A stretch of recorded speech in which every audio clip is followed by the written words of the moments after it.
So we just come to the second move of the Hypno Pilates Qigong sequence, 8 brocades or 8 moves Qigong. Again, this is called raising the hands to condition the stomach and spleen, which is what it does. Each Qigong sequence benefits a specific organ, and this is the stomach and spleen. But we're not going to go too much into that. We're going to go more down the Pilates route of zipping up pelvic floor, scooping out your abdominals, taking the navels towards the spine to allow you to breathe into these lower lobes of lungs, these fish gills, wide and full.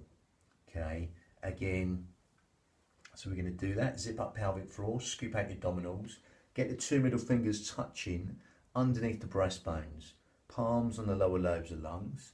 We're going to breathe in through the nose and exhale through pursed lips. That's going to help you breathe low and deep into these lower lobes of lungs, the intercostals, the ribs, anywhere but the stomach. So much though you might feel the 2 middle fingers slightly parting and coming back to touch each other.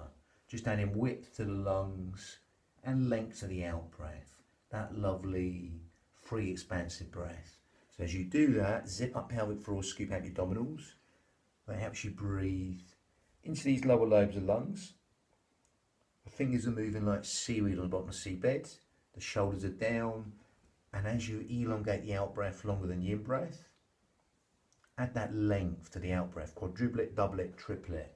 That makes it hypnotic. As you're breathing in, it's conscious thought. As you exhale, it's subconscious thought. So by extending the out breath longer than the in breath, we're just encouraging sleep, digestion, rest and relaxation.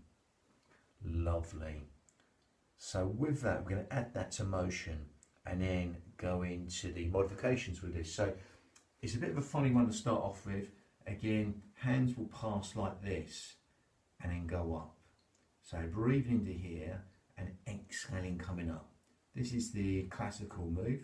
They come in and they push up. So you breathe into here and you're going to elongate the out breath for as long as you like. Okay, so again, breathing into here and exhale out. Now from here, going to come back, going to push up. So this same hand that pushes up, we come up into a sort of cat stance as we're pushing away the ceiling. Okay, again, I've seen ones you reach over, but we keep this one simple. Lengthen up for the crown, push up. Foot comes in. Keeping the hips square still, you breathe in, come up, and you exhale, lengthen up for the crown, as if there's a puppet string, a hook, a brace on your head, pulling that head up towards the ceiling. Breathing in, coming up, exhaling. Again, pushing up. Again, one to the ground, and one up. Now again, gathering against the instability, because it's slightly unstable in that cat stance, or you can breathe into here, and lift one leg up an inch or less. It could be a centimetre, a millimetre or a foot. And you breathe in, marry that with the hands and the feet, and you exhale up again. If you want to make this harder, you just breathe in and exhale up. Take the foot higher. And it's try and marry up that hand, the hands and the feet as you come back to shoulder level. Then you go to here. Then you exhale, push up. It's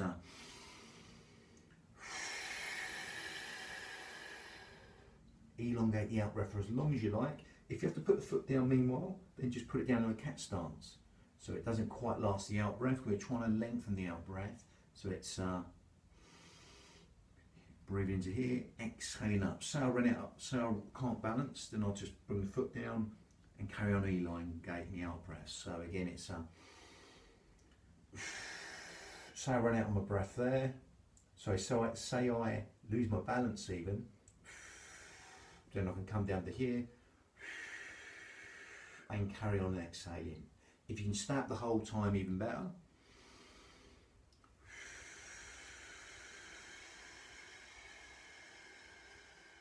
Then great, it might not be this high, it might be lower, or in a cat stance, somewhere in between.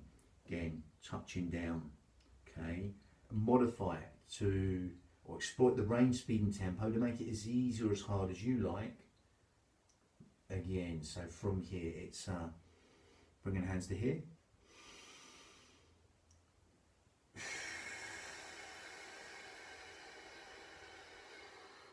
Again, I'm doing the full range here. If you can't do that, just put the foot down somewhere until the breath runs out, and then breathe in, start again.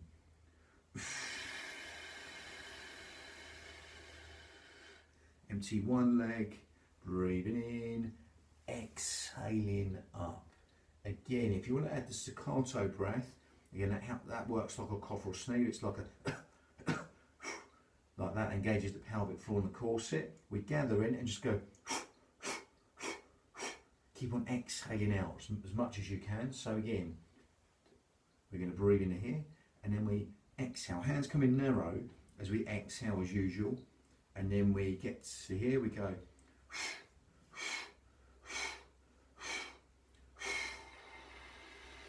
Get the last one out, and then come back again.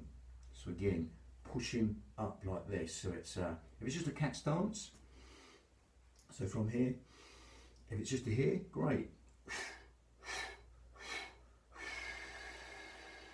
Then swap over, or it's higher.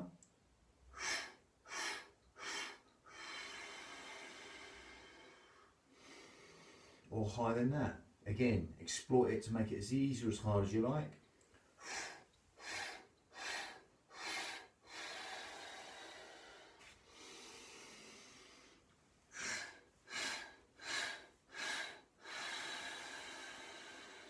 Again, that last one you empty. Again, exploit it to make it as easy or as hard as you like. Okay, and modify that to help you. Gathering against the instability. Again, got the pelvic floor here. Comes along like a beeline, bikini line, belt line, and that links onto our corset 3 layers deep. So as soon as we cough or sneeze, it's a it helps us gather in and zip up and scoop out your abdominals, engage that pelvic floor, take that navel towards the spine. And again, that adds some more instability there, so that makes that harder. Leave out the staccato breath and just come up. Otherwise, for as long as you like. If you need to touch down before, you can do. If you can't keep the leg up that amount of time, then do that. Exploit that range, speed and tempo to make it as easy or as hard as you like. Shoulders over hips, head over shoulders. Again, flex them hands, stretch them forearm flexors, and just lengthen up from the crown. So if you've got a puppet string, a hook, a brace on your head, lengthen you up towards the ceiling. Lovely. Again, lengthen out from big toe to little toe. So if you've got that tripod from big toe to little toe to the centre of your heel, just rooting in towards the ground. Them roots are just growing up and nourishing the body from the floor. Lovely. So we've got drawing the bow to let the arrow fly next, or opening the bow to shoot the golden eagle. Again, it's got some other different names, but that's number 3, but this was number 2. Lovely. Bang.